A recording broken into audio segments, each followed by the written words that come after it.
Bahkan Bapak Ibu tolong simpan surah Al-Munafiqun, surah 63 ayat 10. Surah 63, tolong simpan ya, ingat ya, jangan lupa. Surah 63 ayat 10. Allah jelaskan di ayat itu apa keinginan orang yang sudah mati.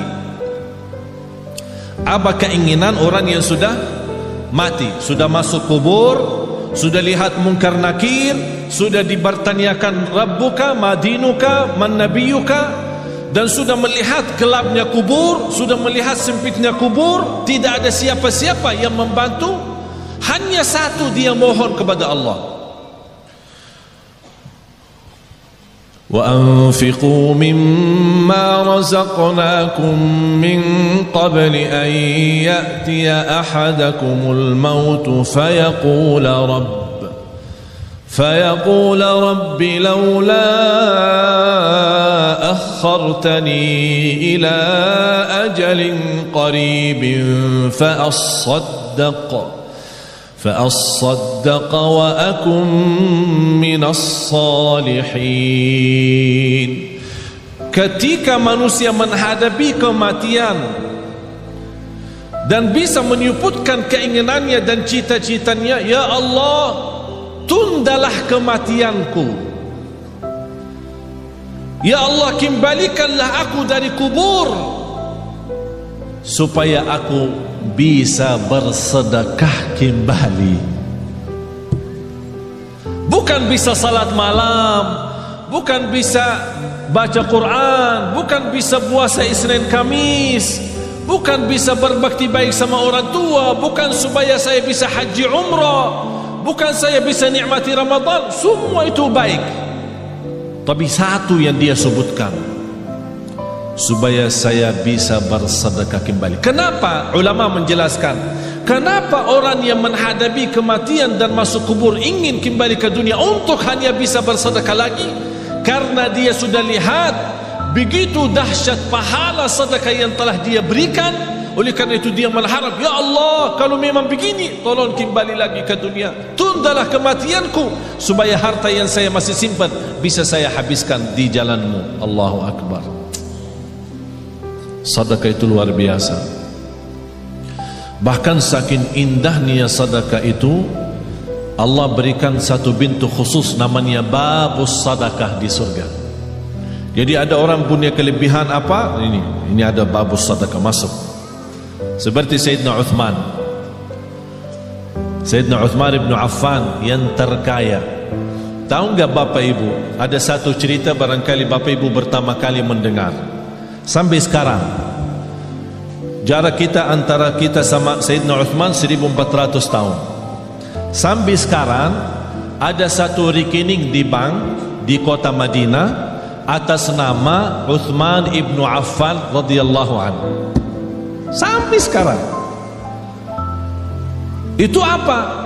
Beliau kan orangnya dermawan, suka bersedekah. Di antara sedekahnya dia menwakafkan sumur air yang dimiliki oleh orang Yahudi.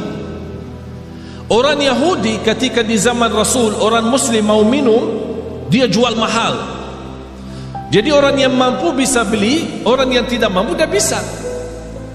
Kata Sayyidina Uthman begini, satu hari saya bayar, satu hari saya bayar untuk umat Islam.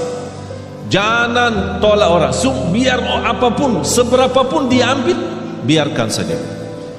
Dan satu hari untuk kamu. Jadi kontrak, satu hari buat saya, satu hari buat kamu. Tapi apa yang terjadi? Di hari giliran Sayyidina Uthman, orang Yahudi suka mensusahkan orang Islam untuk menambil air. Beralasan air hari ini kurang, air hari ini tidak lancar, air hari sumurnya tidak begitu penuh. Banyak macam alasan membuat orang merasa kesusahan. Dapat berita oleh Sayyidina Uthman ibn Affan radhiyallahu anhu, langsung datang ke orang Yahudi, saya tawarkan, saya mau beli sumur itu. Orang Yahudi cintaannya harta. Dia berkata, kalau berani ya saya bayar, saya jual mahal. Mahal banget. Tapi karena Sayyidina Uthman radhiyallahu anhu tidak pernah menghitung-hitungan kalau saat di jalan Allah, berapapun harta, berapapun biayanya, saya yang beli. Begitu sudah jadi membeli sumur air itu, kata Sayyidina Uthman, ya Rabbi, saksikan sumur ini wakaf lillahi ta'ala sampai hari kiamat. Sampai titik ini penghasilan sumur air sama kubun, ada satu kubun namanya kubun Sayyidina Uthman, dibeli sama, karena bukan hanya sumurnya, dibeli kubunnya, kubun kurma. Semua penjualan hasil kurma daripada airnya di mana-mana pun masuk rekening Sayyidina Uthman. Sampai dia meninggal dunia masih ada bergilar hartanya, terus berjalan. Subhanallah. Bapak ibu, sedekah itu luar biasa. Terjamin husnul khatimah dengan sedekah. Wallahi, tidak ada orang yang istiqamah dan cinta sedekah pasti dapat husnul khatimah. Selamat dari kecelakaan, selamat dari kematian buruk. Kalau kita bilang kecelakaan termasuk kebakaran, bahkan disebut dalam hadis selamat dari kematian mendadak. Karena salah satu ciri hari kiamat, akhir zaman, banyak meninggal dunia mendadak. Pas naik mobil meninggal, pas lagi makan meninggal, mendadak namanya. Supaya selamat dari mendadak, jangan sampai kita mati dalam keadaan buruk maupun mendadak, jagalah sedekah. Allah lindungi dari kematian mendadak, dari kematian buruk, dari kematian kecelakaan. Bahkan sedekah itu menjaminkan ridha Allah. Sedekah itu membadamkan kemurkaan Allah. Kalau Allah lagi murka sama kita, Allah marah sama kita, supaya Allah angkat kemarahannya lewat apa? Bukan haji, umrah, puasa, tidak ada, sedekah. Terjamin terhapus dosa kita lewati sedekah. Semua yang saya sebutkan ada lebih daripada 100 manfaat daripada sedekah. 100 manfaat. Bahkan sedekah itu bisa menjadi berkah bagi keturunan kita. Siapa yang ingin punya anak salih salihah, jagalah sedekah. Siapa yang ingin berbakti baik sama orang tua, walaupun orang tua sudah meninggal dunia, lewati sedekah. Oleh karena itu Bapak Ibu, setiap anda bersedekah dimanapun, tolong jangan lupa nawaitu untuk orang tua. Bahkan ada satu riwayat diceritakan ketika orang tua meninggal dunia, mereka dalam keadaan susah, dihantarkan oleh malaikat membawa cahaya kepada mereka. Begitu mereka melihat munculnya cahaya dari jauh, mereka membuka matanya dan memperhatikan, itu dari mana cahaya itu? Cahaya yang menenangkan. Malaikat menjawab, ini cahaya sedekah anakmu. Subhanallah. Bahkan sedekah termasuk salah satu amalan yang melindungi kita dari siksa kubur. Semua kita akan sama-sama masuk siksa kubur. Semua akan masuk kubur. Rumah kita yang baru, tahu nggak rumah yang baru? Belum ya? Belum pernah ke sana ya? Belum. Biasa kalau kita mau beli rumah, kita biasa survei kan? Survei, senang beli, tak senang cari yang lain kan? Kuburnya rumah kita yang baru. Sudah disurvei belum? Survei. Harus tahu rumah saya yang baru di mana, posisi saya di mana nanti, tetangga saya siapa, apakah dekat jalan raya atau dekat mall. Tahu, harus tahu kuburnya di mana. Wallahi Bapak Ibu, salah satu yang membuat kita mudah bersedekah, kita ingat kubur rumah kita baru. Kita ingat. Kalau kita ingin, saya minta sekali aja. Biasanya kalau di Indonesia malam minggu libur, jadi orang-orang mengajak keluarga senang-senang, makan malam di mana gitu, berhiburan. Kalau di Surabaya kemana? Biasanya malam minggu ya, ke mall ya. Ya udah sekali-kali malam minggu di kubur. Ajak kena. Apalagi kubur di Indonesia sudah gelap. Gelap alamiah, bukan masuk ke dalam, di luar aja sudah gelap. Jadi enak, suasana enak. Duduk aja, tidak usah panjang lebar, duduk aja. Duduk. Apalagi kalau di samping kubur lagi terbuka, wow, luar biasa. Biar bisa pandangannya enak. Subhanallah. Masa ini rumah saya ukurannya berapa sih? Ya boleh sekarang ketawa, boleh ketawa. Tapi Allah saja yang Maha tahu bagaimana keadaan kita nanti di dunia kubur. Oleh karena itu jamaah sekalian, wallahi hidup ini serius. Hidup ini sangat serius.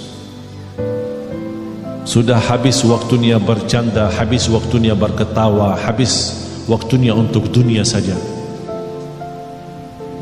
Dan banyak ciri-ciri, semakin banyak ciri hari kiamat, itu memberikan tanda hari kiamat semakin dekat. Bahkan yang lebih dekat adalah kematian. Tidak ada yang bisa jamin berapa sisa umur kita. Sekarang kalau saya bertanya, yakin hidup atau yakin mati? Bukan yakin hidup. Yakin mati daripada yakin hidup. Kenapa? Karena tidak ada yang bisa jamin hidup sampai besok. Tapi bagi orang yang bersedekah, kapanpun dijemput kematian, dia siap. Dan saya minta bukan sedekah yang biasa-biasa, tapi sedekah yang luar biasa. Jangan kita sedekah biasa, tapi minta ya Allah berikan rezeki yang luar biasa. Harus kita juga adil. Harus kita adil. Allah akan berikan yang luar biasa kalau kita juga bersedekah yang luar biasa. Wallahi Bapak Ibu, yang namanya harta bukan yang kita simpan, tapi yang harta sesungguhnya adalah yang kita memberi. Itulah yang namanya harta kita. Tapi yang harta kita simpan, wallahi bukan harta kita. Karena besok meninggal dunia dinikmati oleh ahli waris. Bahkan bisa ahli waris salah guna, dan dosanya kita tanggung. Saya punya teman, keluarganya hampir 7 tahun bersaudara, pecah kakak adik, tidak bersalaman, tidak bersilaturahim, tidak, ini sebab harta. Teman saya di Mahkamah Agung menceritakan ada keluarga 20 tahun mondar-mandir ke mahkamah, urusan harta belum selesai, 20-an tahun. Harta menyakitkan, harta memecahkan. Apa guna harta kalau seperti itu? Na'udzubillah. Harta yang berguna, yang membuat kita senang, yang membuat kita bahagia, itulah yang namanya harta nikmat. Oleh karena itu kata Rasulullah, sebaik-baik harta di tangan hamba yang salih. Sebaik-baik harta di tangan hamba yang salih. Kenapa di tangan hamba yang salih? Karena hamba yang salih tidak pernah salah guna harta itu. Bahkan dia menjadikan harta jembatan menuju ridha Allah, menuju surga Allah. Jangan anda berkata, saya tidak bisa berikan apa-apa. Dan saya tidak minta Bapak Ibu sekarang sebelum anda pulang udah kosongkan rekening semua, blokir, habiskan, transfer semua isi rekeningnya kepada Yayasan Nurul Hayat. Saya tidak minta anda sekarang buka tasnya, habiskan semua yang ada isinya. Tapi lepas ini, aduh, gara-gara Syekh jadi begini. Karena kita belum memiliki iman seperti Abu Bakar As-Siddiq. Abu Bakar As-Siddiq datang Sayyidina Umar ketika Rasul mau hijrah. Sayyidina Umar datang membawa separuh harta. Sayyidina Umar waktu itu cukup kaya, separuh.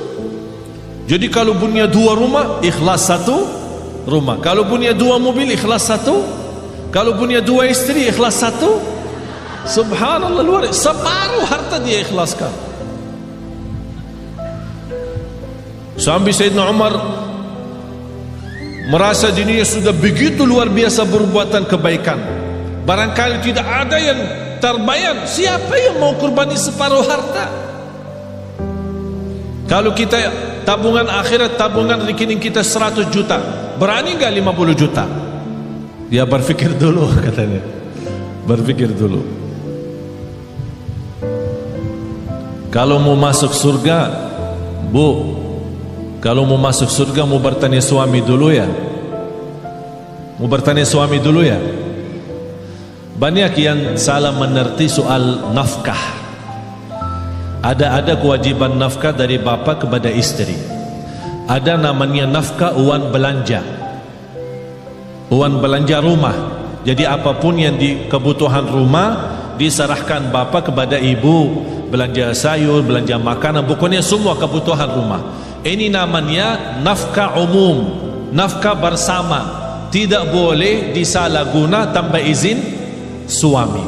Ada nafkah yang namanya pemberian dari suami kepada istri. Sayang, ini untukmu.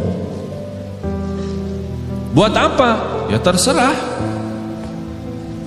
Ada orang ibu, suami saya suka kasih saya untuk beribadi setiap bulan misal 3 juta atau 2 juta. Tapi kadang-kadang saya bingung, kalau bersedekah apakah minta izin suami? Enggak. Itu namanya hakmu sendiri.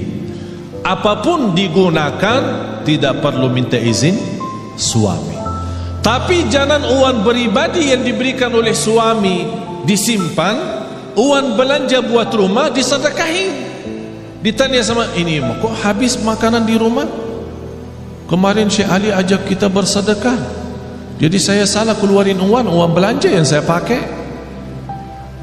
Itu yang harus izin suami.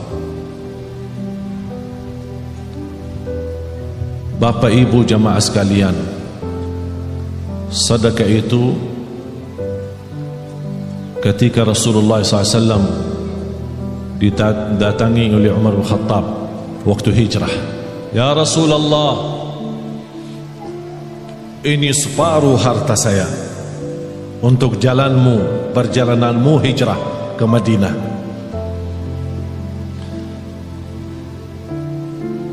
Rasulullah bertanya, apa yang kamu sisakan untuk keluargamu? Alhamdulillah masih tersisa separuh. Datang Sayyidina Abu Bakar, dilihat sama Sayyidina Umar, berapa sih mau diberi sama Abu Bakar? Aku aja sudah separuh. Tidak terbayang apa yang akan diberi oleh Sayyidina Abu Bakar.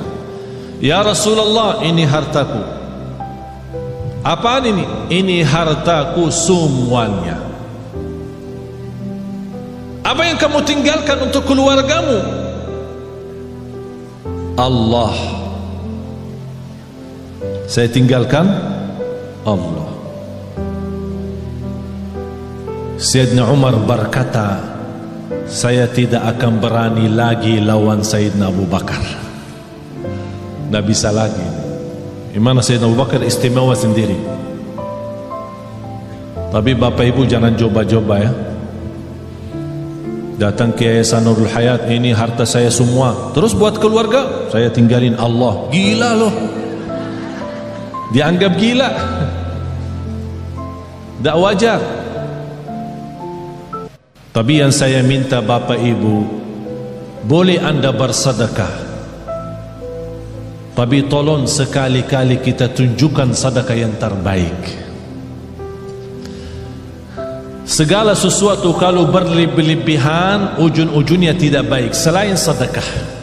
Walaupun berlebihan tak ada rugi.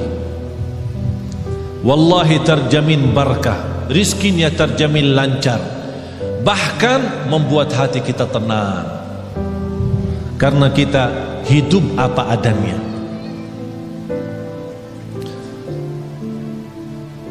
Ada satu amalan yang saya harap bapak ibu bisa amalkan. Dan sebenarnya saya selama di Indonesia, saya melihat gerakan zakat di Indonesia cukup luar biasa. Tapi kenapa semakin banyak zakat mal tapi semakin bertambah kemiskinan? Padahal kalau kita lihat susunan rukun Islam, mulai syahadat, salat, zakat, puasa dan haji, terletak zakat di situ sebagai salah satu rukun Islam karena ujungnya untuk meningkatkan ekonomi umat. Tapi karena kita salah gunakan zakat, salah membagi zakat, menjadi akhirnya yang menerima zakat tetap menjadi tukang minta. Seperti beberapa waktu lalu di bulan puasa terjadi di Surabaya, membagi zakat 5.000. Sampai di kampung itu gesa-gesa orang, ada yang terinjak, ada yang terluka karena katanya zakat beroran 5.000. Ada di satu daerah 20.000. Ini bukan namanya zakat, dan bukan begitu ajaran Islam untuk menjalankan zakat. Saya pernah diajak sama orang kaya kepada salah satu pesantren. Dia bawa uang banyak. Bayaran saya dia musyawarahkan kepada pesantren untuk kebinaan. Pas begitu sampai di sana, dia minta anak-anak santri dikumpulkan. Semuanya antri satu persatu dan dia kasih mereka 50 berorang. Habis itu dia minta sama, ya Syekh tolong ikut bantu bagi. Tak mau saya bagi, karena bapak itu salah menjalankan zakat seperti itu. Zakat itu lebih baik kita membina seorang, 2 orang, 3 orang, tapi bina total sejak dia kecil sampai besar. Dia anak yatim sampai dia tamat sekolah, bahkan kuliah sampai dia bisa mandiri sendiri. Itulah namanya zakat yang bisa membuat orang lain bisa hidup mandiri, bahkan besok dia bisa memberi zakat daripada menerima zakat lagi. Kalau kita kenal keluarga miskin, kita bisa memberikan modal bisnis dengan kontrol. Kita buat program dan kita tetap kontrol mereka supaya tidak salah guna modal itu. Insya Allah yang pertama menerima modal dari zakat, besok dia sukses dan maju usahanya, dia akan memberikan zakat. Sampai datang satu waktu seperti Sayyidina Umar ibn Abdul Aziz, orang bawa zakat, wahai Amirul Mu'minin, kami punya uang zakat tapi tak ada yang terima. Ternyata karena semua penduduk di zaman Umar bin Abdul Aziz adalah memberi zakat, tak ada yang menerima lagi. Kenapa? Karena zakat saat itu betul-betul untuk membina, bukan hanya sebatas bagi. Oleh karena itu saya harap termasuk Yayasan Nurul Hayat tolong difikirkan bagaimana cara orang-orang yang kita lihat dia baik, salih, salihah, tapi dibutuhkan pimpinan, dibina mereka supaya mereka bisa berusaha sendiri, berbisnis sendiri, apapun yang mereka mampu, apa itu dalam jahitannya, apakah itu dalam masakan makanan, apa itu, apa saja kemampuan mereka, kita bisa support mereka dengan modal zakat. Nanti dari situ awal-awalnya bisa 1 tahun 2 tahun dia tetap menerima, tapi besoknya insya Allah terjamin dia akan memberi. Akhirnya lama-lama semakin sedikit berkurang menerima, semakin banyak bertambah memberi. Akhirnya di situ tambah kekayaan umat dan terlihat ekonomi umat Islam semakin membaik. Itulah inti daripada zakat. Oleh karena itu jamaah sekalian, kalau anda punya uang untuk zakat, jangan dipecahkan.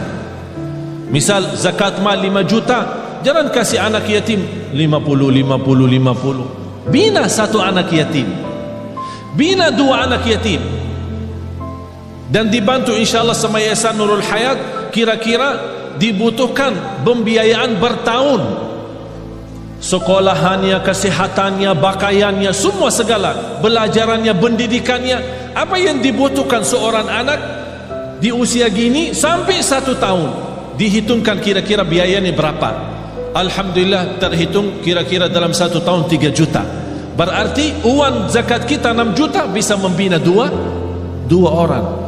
Akhirnya mereka ini sudah dicukupi dengan segala sesuatu, tidak butuh apa-apa sampai dia besar, mandiri, tidak menjadi tukang minta. Tapi kalau kita beri 50, 20, dia merasa tidak cukup untuk hidupnya, akhirnya dia terpaksa lari meminta sama orang lain untuk menutupi kebutuhannya. Itulah tersebar anak-anak kita selalu menjadi tukang minta, bukan menjadi berguna bagi negeri ini.